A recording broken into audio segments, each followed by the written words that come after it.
ಓಂ ಶಾಂತಿ. ಇವತ್ತಿನ ನಮ್ಮ ಚರ್ಚೆಗೆ ಸ್ವಾಗತ.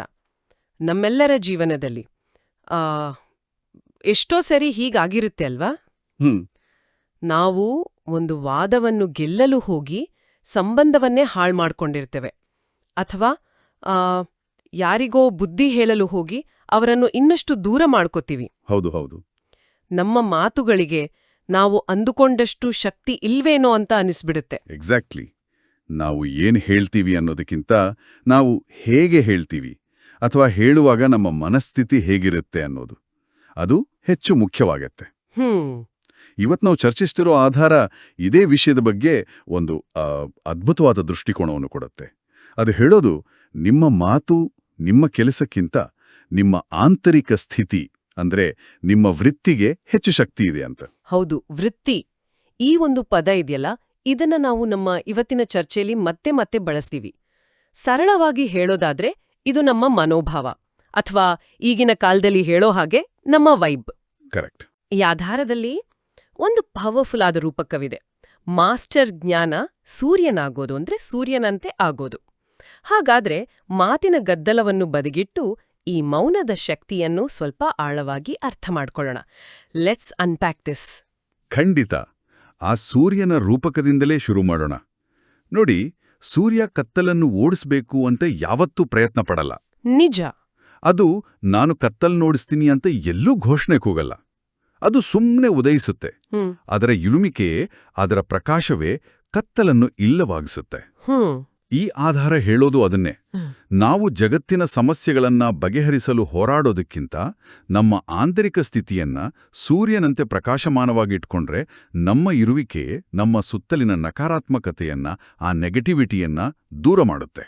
ವಾವ್, ಅದು ತುಂಬಾ ಪವರ್ಫುಲ್ ಆದ ಶುರುವಾತು ಅಲ್ವಾ? ಹೌದು.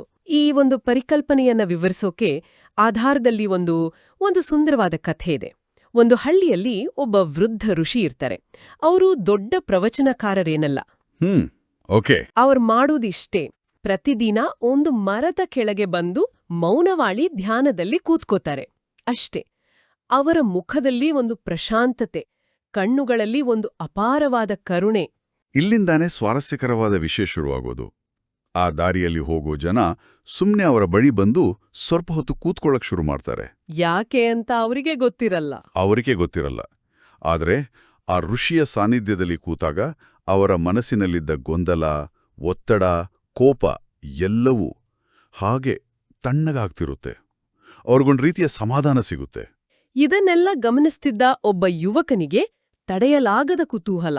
ಒಂದು ದಿನ ಅವನು ಆ ಋಷಿ ಹತ್ರ ಹೋಗಿ ಕೇಳಿಯೇ ಬಿಡ್ತಾನೆ, ಸ್ವಾಮಿ, ನೀವು ಒಂದು ಮಾತಿನೂ ಆಡಲ್ಲ, ಯಾವ ಉಪದೇಶವೂ ಮಾಡಲ್ಲ, ಆದ್ರೂ ನಿಮ್ ಹತ್ರ ಬಂದ್ ಕೂತ್ರೆ ಸಾಕು, ನಮ್ಗೆಲ್ಲ ಇದ್ದ ಚಿಂತೆಯೆಲ್ಲ ಹೋದಾಗೆ ಫೀಲ್ ಆಗತ್ತೆ. ಇದರ ಹಿಂದಿನ ರಹಸ್ಯವಾದ್ರೂ ಏನು ಅಂತ. ಅದಕ್ಕೆ ಆ ಋಷಿ ಮುಗುಳ್ನಕ್ಕೂ ಹೇಳಿದ ಉತ್ತರವೇ ಈ ಇಡೀ ಚರ್ಚೆಯ ಸಾರ. ಅವ್ರು ಹೇಳ್ತಾರೆ, ಮಗು, ನಾನು ಯಾರನ್ನೂ ಬದಲಾಯಿಸಲು ಪ್ರಯತ್ನಿಸ್ತಾ ಇಲ್ಲ. ನಾನು ಕೇವಲ ನನ್ನ ಆತ್ಮಸ್ವರೂಪದಲ್ಲಿ ಸ್ಥಿತನಾಗಿದ್ದೇನೆ. ಆತ್ಮದ ಸಹಜ ಗುಣವೇ ಶಾಂತಿ. ಆ ಶಾಂತಿಯ ತರಂಗಗಳು ನೈಸರ್ಗಿಕವಾಗಿ ನನ್ನಿಂದ ಹೊರಹೊಮ್ಮಿ ಸುತ್ತಲೂ ಹರಡ್ತಾ ಇವೆ ಅಷ್ಟೇ. ಎಕ್ಸಾಕ್ಟ್ಲಿ. ಇದೇ ಮಾಸ್ಟರ್ ಜ್ಞಾನ ಸೂರ್ಯನ ಪರಿಕಲ್ಪನೆ.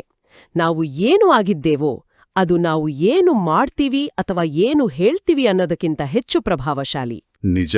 ಆದ್ರೆ ಇಲ್ಲಿ ಒಂದು ಪ್ರಶ್ನೆ ಬರುತ್ತೆ. ಈ ಆಧಾರದಲ್ಲಿ ಅಲೌಕಿಕ ವೃತ್ತಿ ಅಂತ ಒಂದು ಪದವನ್ನು ಬಳಸಲಾಗಿದೆ. ಅಂದ್ರೆ ನಾನ್ ಆರ್ಡಿನರಿ ಆಟಿಟ್ಯೂಡ್. ಅಂದ್ರೆ ನಿಖರವಾಗಿ ಏನು? ದೈನಂದಿನ ಜೀವನದಲ್ಲಿ ಅದು ಹೇಗೆ ಕಾಣಿಸ್ಕೊಳ್ಳುತ್ತೆ? ಇದು ತುಂಬಾ ಮುಖ್ಯವಾದ ಪ್ರಶ್ನೆ. ಯಾಕೆಂದ್ರೆ ಅಲೌಕಿಕ ಅಂತ ತಕ್ಷಣ ಜನ ಇದೇನೋ ಪವಾಡ, ಮಿರಕಲ್ ಅನ್ಕೊಂಡ್ಬಿಡ್ತಾರೆ. ಹೌದು. ಆದ್ರೆ ಇಲ್ಲಿ ಅದರ ಅರ್ಥ ಅದಲ್ಲ. ಲೌಕಿಕ ಅಂದ್ರೆ ಸಾಮಾನ್ಯ, ಆರ್ಡಿನರಿ. ಅಲೌಕಿಕ ಅಂದ್ರೆ ಆರ್ಡಿನರಿಗಿಂತ ಭಿನ್ನವಾದ ಒಂದು ಎಲಿವೇಟೆಡ್ ರೆಸ್ಪಾನ್ಸ್. ಒಂದು ಉದಾಹರಣೆ ನೋಡೋಣ. ನಮ್ಮ ಮೇಲೆ ಯಾರಾದರೂ ಕೂಗಾಡಿದ್ರೆ ಪ್ರತ್ಯಾಗಿ ನಾವೂ ಕೂಗಾಡೋದು ಲೌಕಿಕ ಅಥವಾ ಸಾಮಾನ್ಯ ವೃತ್ತಿ, ಟಿಟ್ ಫಾರ್ ಟ್ಯಾಟ್. ಹೌದು, a very natural human reaction. ಆದ್ರೆ ಅದೇ ಸಂದರ್ಭದಲ್ಲಿ ನಮ್ಮ ಆಂತರಿಕ ಶಾಂತಿಯನ್ನು ಕಳಿಕೊಳ್ಳದೆ ಅವರ ಕೋಪದ ಹಿಂದಿನ ನೋವನ್ನು ಅರ್ಥ ಮಾಡಿಕೊಳ್ಳಲು ಪ್ರಯತ್ನಿಸ್ತಾ ಸ್ಥಿರವಾಗಿರೋದು ಅಲೌಕಿಕ ವೃತ್ತಿ. ನಮ್ಮನ್ನು ಯಾರಾದರೂ ಅವಮಾನಿಸಿದಾಗ ಅವರನ್ನು ದ್ವೇಷಿಸೋ ಬದಲು ಕ್ಷಮೆಯ ದೃಷ್ಟಿಯಿಂದ ನೋಡೋದು ಅಲೌಕಿಕ ವೃತ್ತಿ. ದುಃಖದಲ್ಲಿರುವವರಿಗೆ ಕೇವಲ ನಮ್ಮ ಸಕಾರಾತ್ಮಕ ದೃಷ್ಟಿಯ ಮೂಲಕವೇ ಶಕ್ತಿ ತುಂಬೋದು ಅಲೌಕಿಕ ವೃತ್ತಿ. ಇದು ದೈಹಿಕ ಪ್ರಜ್ಞೆಯಿಂದ ಸಾಧ್ಯವಿಲ್ಲ. ಇದು ನಾನು ಕೇವಲ ಈ ದೇಹವಲ್ಲ, ನಾನು ಒಂದು ಶಾಂತಿ ಸ್ವರೂಪ ಆತ್ಮ ಎಂಬ ಅರಿವಿನಲ್ಲಿ ಸ್ಥಿತರಾದಾಗ ಮಾತ್ರ ಸಾಧ್ಯ. ಸರಿ, ಈ ಥಿಯರಿ ಕೇಳಲಿಕ್ಕೆಲ್ಲ ಚೆನ್ನಾಗಿದೆ. ಆದ್ರೆ ರಿಯಲ್ ಲೈಫ್ನಲ್ಲಿ ಇದು ವರ್ಕ್ ಆಗುತ್ತಾ? ಇಲ್ಲಿಂದ ನಮ್ಮ ಚರ್ಚೆ ನಿಜವಾಗ್ಲೂ ಇಂಟ್ರೆಸ್ಟಿಂಗ್ ಆಗುತ್ತೆ. ಯಾಕಂದ್ರೆ ಆಧಾರದಲ್ಲಿ 2 ಕೇಸ್ ಸ್ಟಡೀಸ್ ಕೊಟ್ಟಿದ್ದಾರೆ. ಓಕೆ. ಮೊದಲನೇದು ಒಂದು ಕಾರ್ಪೊರೇಟ್ ಆಫೀಸ್ ಸನ್ನಿವೇಶ, ನಾವೆಲ್ಲರೂ ರಿಲೇಟ್ ಮಾಡ್ಕೊಳ್ಬೋದಾದಂಥ ವಾತಾವರಣ. ಹೌದು, ಒಂದು ಹೈ ಪ್ರೆಷರ್ ಆಫೀಸ್. ಎಲ್ಲಿ ನೋಡಿದ್ರೂ ಟಾರ್ಗೆಟ್ಸ್, ಡೆಡ್ಲೈನ್ಸ್, ಪೈಪೋಟಿ. ಅಲ್ಲಿ ಕೆಲಸ ಮಾಡುವ ಸಹೋದರಿಯೊಬ್ಬರ ಕಥೆ ಇದು. ಅವರು ಪ್ರತಿದಿನ ಬೆಳಗ್ಗೆ ಕೆಲಸಕ್ಕೆ ಬರುವ ಮುನ್ನ ಸ್ವಲ್ಪ ಹೊತ್ತು ಯೋಗ, ಧ್ಯಾನ ಮಾಡಿ ನಾನೊಬ್ಬ ಶಾಂತ ಸ್ವರೂಪ ಆತ್ಮ ಎಂಬ ಅರಿವನ್ನು ಸ್ಥಿರ ಮಾಡಿಕೊಂಡು ಬರ್ತಾರೆ. ದಿನ ಶುರುವಾದ ತಕ್ಷಣ ಮೀಟಿಂಗ್, ಕ್ಲೈಂಟ್ ಕರೆಗಳು, ಮ್ಯಾನೇಜರ್ನಿಂದ ಒತ್ತಡ ಎಲ್ಲವೂ ಶುರು. ಒಂದು ದಿನ ಒಂದು ದೊಡ್ಡ ಪ್ರಾಜೆಕ್ಟ್ನಲ್ಲಿ ಸಮಸ್ಯೆ ಉಂಟಾಗಿ ಇಡೀ ಟೀಮ್ ಪ್ಯಾನಿಕ್ ಆಗ್ಬಿಡುತ್ತೆ. ಎಲ್ಲರೂ ಒಬ್ರನ್ನೊಬ್ರು ದೂಷಿಸಲು ಶುರು ಮಾಡ್ತಾರೆ. ಆದ್ರೆ ಈ ಸಹೋದರಿ ಮಾತ್ರ ಶಾಂತವಾಗಿರ್ತಾರೆ. ಅವರ ಮುಖದಲ್ಲಿ ಗಾಬರಿಯ ಬದಲು ಒಂದು ಸಣ್ಣ ನಗು ಇರುತ್ತೆ. ಅವರು ಡೋಂಟ್ ವರಿ, ಬಿ ಹ್ಯಾಪಿ ಅಂತ ಉಪದೇಶ ಮಾಡೋಕ್ ಹೋಗಲ್ಲ. ಇಲ್ಲ, ಅವರು ಕೇವಲ ತಮ್ಮ ಕೆಲಸವನ್ನು ಶಾಂತವಾಗಿ ಮಾಡ್ತಾ, ಸರಿ ಈಗ ಮುಂದೇನ್ ಮಾಡ್ಬೋದು ಅಂತ ಸಮಾಧಾನದಿಂದ ಕೇಳ್ತಾರೆ. ಆರಂಭದಲ್ಲಿ ಅವರ ಸಹೋದ್ಯೋಗಿಗಳಿಗೆ ಇವರನ್ನು ನೋಡಿ ಆಶ್ಚರ್ಯ ಆಗತ್ತೆ. ಹೌದು. ಆದರೆ ದಿನ ಕಳೆದಂತೆ ಅವರೇ ಬಂದು ಹೇಳಕ್ ಶುರು ಮಾಡ್ತಾರೆ, ನೀವು ನಮ್ಮ ಹತ್ರ ಇದ್ರೆ ಸಾಕು, ಎಂಥದ್ದೇ ಪ್ರಾಬ್ಲಮ್ ಬಂದ್ರೂ ನಮಗೊಂದು ಧೈರ್ಯ ಬರುತ್ತೆ, ಕಾನ್ಫಿಡೆನ್ಸ್ ಬರುತ್ತೆ ಅಂತ. ನೋಡಿ, ಇಲ್ಲಿ ಅವರು ಯಾರನ್ನೂ ಬದಲಿಸಲು ಹೋಗ್ಲಿಲ್ಲ. ಅವರ ಸ್ಥಿತಿಯೇ ವಾತಾವರಣವನ್ನು ಬದಲಿಸಿತು. ಎಕ್ಸಾಕ್ಟ್ಲಿ. ಇದು ಒಂದು ಅದ್ಭುತ ಉದಾಹರಣೆ. ಈಗ 2ನೇ ಕಥೆ, ಇದು ಇನ್ನೂ ಹೆಚ್ಚು ಇಮೋಷನಲ್. ಒಂದು ಕುಟುಂಬದ್ದು, ಅತ್ತೆ ಮತ್ತು ಸೊಸೆಯ ನಡುವಿನ ಕ್ಲಾಸಿಕ್ ಸಂಘರ್ಷ. ಓ, ಇದು ಸಾಮಾನ್ಯ. ಹೌದು. ಆ ಮನೆಯಲ್ಲಿ ಅತ್ತೆಗೆ ಸಣ್ಣ ಸಣ್ಣ ವಿಷಯಕ್ಕೂ ಕೋಪ ಬಂದ್ಬಿಡುತ್ತೆ. ಸೊಸೆ ಏನೇ ಮಾಡಿದ್ರೂ ಅದರಲ್ಲಿ ತಪ್ಪು ಹುಡುಕ್ತಾರೆ. ಈ ಸೊಸೆ ಆರಂಭದಲ್ಲಿ ತುಂಬಾ ನೊಂದ್ಕೊಳ್ತಾರೆ, ಪ್ರತಿಯಾಗಿ ವಾದ ಮಾಡ್ತಾರೆ, ಅಳ್ತಾರೆ, ಎಲ್ಲವೂ ಆಗುತ್ತೆ. ಆದರೆ ಮನೆಯಲ್ಲಿ ಶಾಂತಿ ಮಾತ್ರ ಇರೋದಿಲ್ಲ. ಆಗ ಇವರು ಈ ಆತ್ಮಜ್ಞಾನದ ಅಭ್ಯಾಸವನ್ನು ಶುರು ಮಾಡ್ತಾರೆ. ಅತ್ತೆಯ ಮಾತುಗಳಿಗೆ ರಿಯಾಕ್ಟ್ ಮಾಡೋ ಬದಲು ರೆಸ್ಪಾಂಡ್ ಮಾಡಲು ಕಲಿಯುತ್ತಾರೆ. ಅಂದ್ರೆ ರಿಯಾಕ್ಟ್ ಮತ್ತು ರೆಸ್ಪಾಂಡ್ ಮಾಡೋದಕ್ಕೆ ಏನ್ ವ್ಯತ್ಯಾಸ? Great question.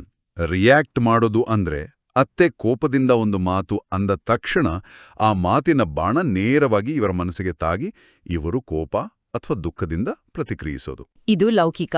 ಆದ್ರೆ ರೆಸ್ಪಾಂಡ್ ಮಾಡೋದು ಅಂದ್ರೆ ಅತ್ತೆಯ ಮಾತುಗಳನ್ನು ಕೇಳಿಸಿಕೊಳ್ಳೋದು, ಆದ್ರೆ ಅದನ್ನ ಪರ್ಸನಲ್ ಆಗಿ ತೆಗೆದುಕೊಳ್ಳದೆ ಇದು ಅವರ ಮನಸ್ಸಿನ ಸ್ಥಿತಿ, ನನ್ನ ಸ್ಥಿತಿ ಅಲ್ಲ ಅಂತ ಒಂದು ಅಂತರವನ್ನ ಕಾಯ್ದುಕೊಳ್ಳೋದು.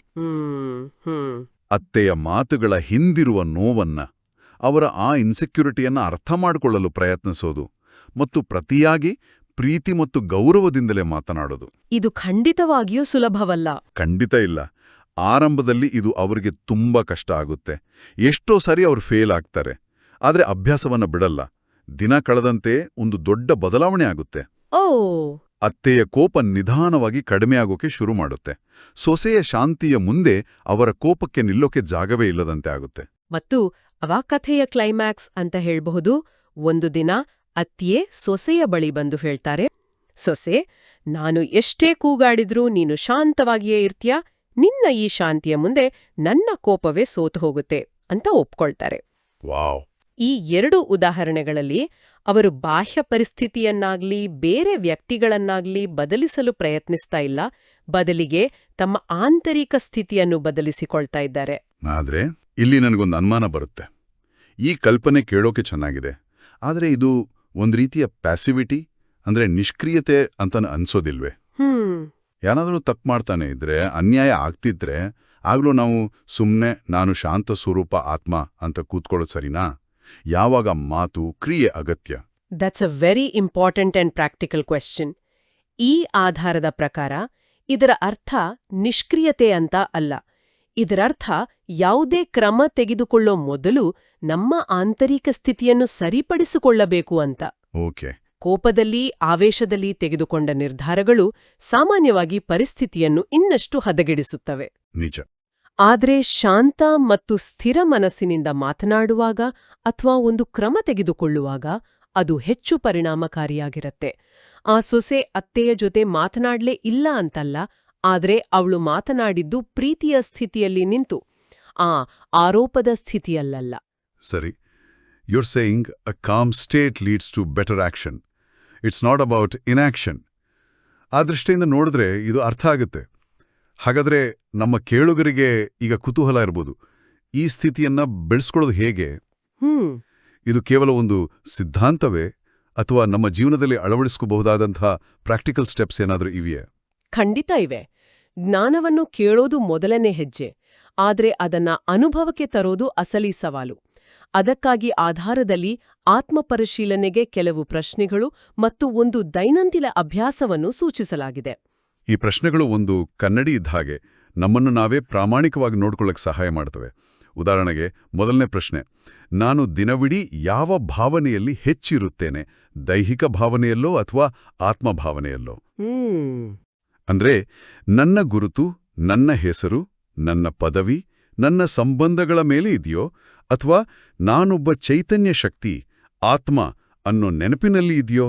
ಎರಡನೇ ಪ್ರಶ್ನೆ, ನನ್ನ ಸಾನ್ನಿಧ್ಯದಲ್ಲಿ ಇತರರು ಶಾಂತಿಯನ್ನು ಅನುಭವಿಸುತ್ತಾರೆಯಾ ಅಥವಾ ಅವರಿಗೂ ಸ್ಟ್ರೆಸ್ ಆಗುತ್ತದೆಯೇ? ಇದು ಕೇಳಲು ಸರಳವಾದ್ರೂ ತುಂಬ ಆಳವಾದ ಪ್ರಶ್ನೆ. ಹೌದು. ನಮ್ಮ ಜೊತೆ ಇದ್ದಾಗ ಜನರಿಗೆ ರಿಲ್ಯಾಕ್ಸ್ ಆಗುತ್ತದೆಯೋ ಅಥವಾ ಅಯ್ಯೋ ಇವ್ರತ್ರ ಮಾತಾಡೋದು ಕಷ್ಟ ಅಂತ ಅನಿಸುತ್ತದೆಯೋ? ಮತ್ತು ಮೂರನೇ ಪ್ರಶ್ನೆ, ನಾವು ಈಗಾಗಲೇ ಚರ್ಚೆ ಮಾಡಿದ್ದು, ನಾನು ಇತರರನ್ನು ಬದಲಿಸಲು ಹೆಚ್ಚು ಪ್ರಯತ್ನಿಸುತ್ತೇನೆಯಾ ಅಥವಾ ನನ್ನ ಸ್ಥಿತಿಯನ್ನು ಬದಲಿಸಲು ಪ್ರಯತ್ನಿಸುತ್ತೇನೆಯೇ? ಮುಖ್ಯವಾದದ್ದು. ನನ್ನ ಕಂಟ್ರೋಲ್ನಲ್ಲಿ ಯಾವುದಿದೆ? ನನ್ನ ಸ್ಥಿತಿ ಯಾವುದೂ ಇಲ್ಲ, ಬೇರೆಯವರ ನಡತೆ. ಹಾಗಾದ್ರೆ ನಾನು ನನ್ನ ಶಕ್ತಿಯನ್ನು ಎಲ್ಲಿ ಕೇಂದ್ರೀಕರಿಸಬೇಕು? ಈ ಪ್ರಶ್ನೆಗಳನ್ನು ದಿನದ ಕೊನೆಯಲ್ಲಿ ನಮ್ಗೆ ನಾವೇ ಕೇಳ್ಕೊಂಡ್ರೆ ನಮ್ಮ ಬಗ್ಗೆ ನಮ್ಗೆ ಒಂದು ಸ್ಪಷ್ಟತೆ ಸಿಗುತ್ತೆ.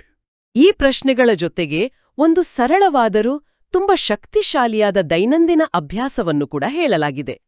ಪ್ರತಿದಿನ ಅಮೃತ ವೇಳೆಯಲ್ಲಿ, ಅಂದ್ರೆ ಬೆಳಗಿನ ಜಾವ 4ರಿಂದ 5 ಗಂಟೆಯ ಸಮಯದಲ್ಲಿ ಕೇವಲ 5 ನಿಮಿಷ ಅಷ್ಟೇನಾ? ಅಷ್ಟೇ.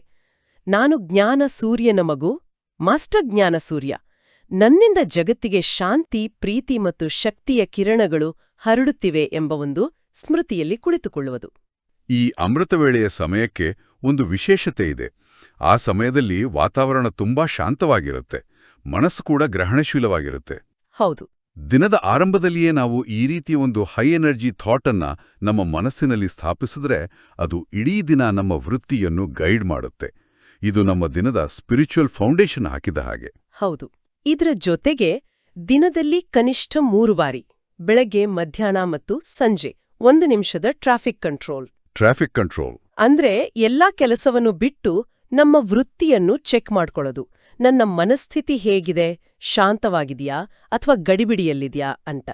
ಮತ್ತು ಮೂರನೇದು, ಪ್ರತಿಯೊಬ್ಬರನ್ನು ಭೇಟಿಯಾದಾಗ ಅವರ ದೇಹ, ಅವರ ಹುದ್ದೆ, ಅವರ ನಡತೆಯನ್ನು ನೋಡುವುದರ ಜೊತೆಗೆ ಅವರಲ್ಲಿರುವ ಚೈತನ್ಯ ಜ್ಯೋತಿ, ಆತ್ಮವನ್ನು ನೋಡಲು ಪ್ರಯತ್ನಿಸೋದು. ಈ ಅಭ್ಯಾಸಗಳು ಆರಂಭದಲ್ಲಿ ಕಷ್ಟ ಅನಿಸಬಹುದು. It might feel artificial.